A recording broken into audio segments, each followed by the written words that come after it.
비판과 판단. 판단과 비판이라는 말은 어찌 보면 같은 말처럼 보입니다. 판단의 사전적 의미는 전후 사정을 종합하여 보고 사물에 대한 자기의 생각을 마음속으로 정하는 것입니다. 반면 비판은 옳고 그름을 가리고 따지는 것을 의미합니다. 성경에서는 비판을 삼가라 하였고 또한 판단하지 말라고도 합니다. 그러나 또 어떤 구절에서는 판단할 것을 요구하기도 합니다. 신앙생활을 하다 보면 교회 안에서 판단과 비판에 대한 견해 차이로 많은 혼란과 문제들이 발생하게 되기도 합니다. 어떤 말을 어떻게 쓰던 간에 공동체를 이루고 살아가는 곳에서는 의견 충돌로 인한 비판과 판단이 늘 있기 마련입니다.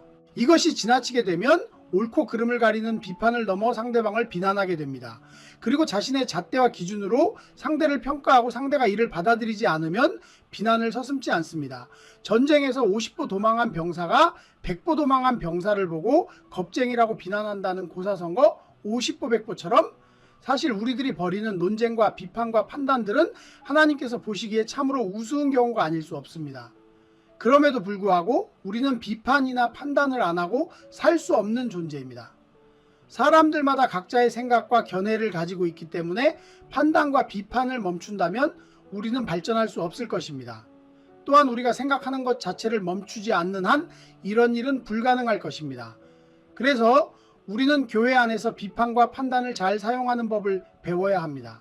많은 사람들이 상대의 잘못을 지적하기 위해 비판이나 판단을 사용합니다.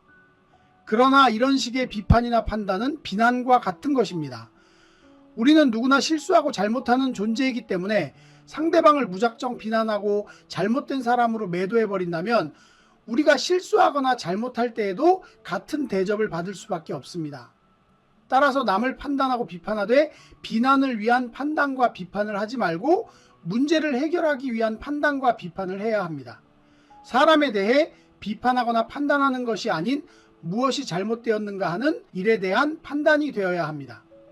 잘못은 해결하되 그 잘못으로 인해 사람마저 버림받아서는 안 됩니다. 물론 고의적으로 저지르는 죄나 실수를 용납하자는 이야기가 아닙니다. 그러한 사람들에 대해서는 오히려 단호해야 할 것입니다. 공격적인 판단과 비판이 판을 치는 곳에서는 자그마한 잘못도 용납되지 않거나 이해되지 않는 경우가 대부분입니다. 그렇기에 우리가 잘못된 행동들을 마주하게 되었을 때 우리의 가치관이 어떠한지가 중요할 수밖에 없습니다. 교회라는 공동체 속에서 서로 부딪히는 많은 문제들 가운데 상대의 잘못을 비난일색이 아닌 관용의 가치관을 가지고 문제 해결을 위한 해결자적 입장에서 바라보고 용서할 때 우리 교회는 좀 더 발전적인 모습으로 변화될 것입니다.